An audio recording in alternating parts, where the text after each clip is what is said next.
একদম authentic organic, যেটা সুস্বাদু। আসসালামু আলাইকুম। আজ আপনাদেরকে নিয়ে যাব আমাদের গ্রিন নেস্ট অর্চার্ডে। বলতে পারেন এটি আমাদের দ্বিতীয় বাড়ি। খুব সংক্ষিপ্তভাবে তাদের কাছে আমাদের এই প্রজেক্ট সম্পর্কে এক্সপ্লেন করার চেষ্টা করব।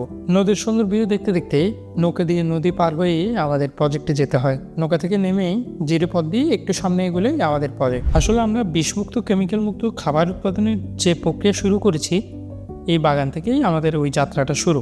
আমরা যদি আপনাদেরকে দেখাই, এখানে অর্গানিক উপায়ে আমরা ফলন উৎপাদনের চেষ্টা করছি।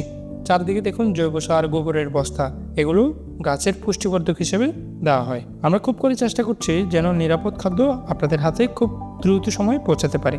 এখন রুক্ষ মৌসুম, গাছগুলোকে কাটিং করা হয়েছে, যার কারণে বাগান একদম খালি মনে হচ্ছে, খোলা মাঠ মনে হচ্ছে।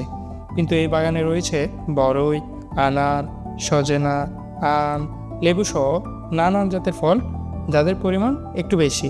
আর সামান্য কিছু কিছু পরিমাণ ট্রাই করা হয়েছে রামবুটান, অ্যাভোকাডো, কটবেল, এলাচ, তেঁতুল সহ আরও অনেক ধরনের ফল।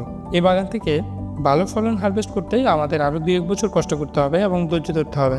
ইতিমধ্যে আমরা বেশ কিছু ফলন হারভেস্ট করেছি, যার মধ্যে সজনা অন্যতম। আপনারা জেনে থাকবেন এই সজনার পাতা এবং ফল দুটোই খাওয়া যায়। আমরা বাজারে যে মোরিঙ্গা পাউডার চিনি, মোরিঙ্গা পাউডার নামে যে বিজ্ঞাপন দেখি, ওটাই হচ্ছে এই সজনা পাতার গুঁড়ো।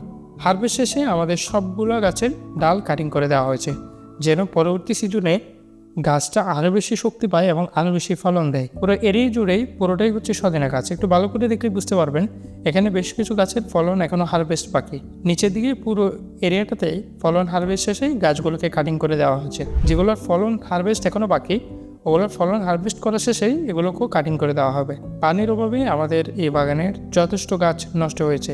এই পাহাড়ে পানি পাওয়াটা খুবই কষ্টসাধ্য ব্যাপার। এই বর্ষায় আমরা নতুন করে আবার তা ফিল আপ করে নিব।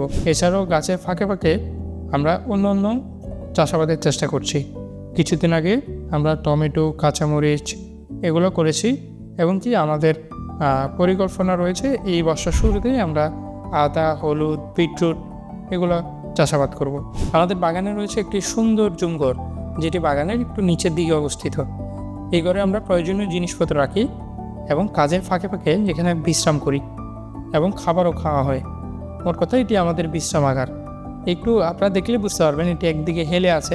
এটা আসলে হাতিমামার ধাক্কার আগেতে এটা একদিকে হেলে গিয়েছে। চারপাশে যতগুলো পাহাড় দেখা যাচ্ছে, সবগুলোতেই কোনো না কোনো চাষাবাদ হয়। কেউ ফলের চাষাবাদ করে, কেউ শাকসবজির চাষাবাদ করে। এই পাহাড়ের সাথেই নদী রয়েছে, কর্ণফুলী নদী। কাজ শেষে সবাই চলে যায় এই নদীতে গোসলে। এই নদীর পানি খুবই স্বচ্ছ, যার কারণে একদম পা পর্যন্ত দেখা যায় পানিতে। তীব্র স্রোতের মাঝে গোসল করার যে আনন্দ, সেটা আসলে ভাষায় প্রকাশ করার মতো না। আমাদের কাজের সাথে সাথে উপভোগ করাটাও হয়ে যায় এই প্রজেক্টে।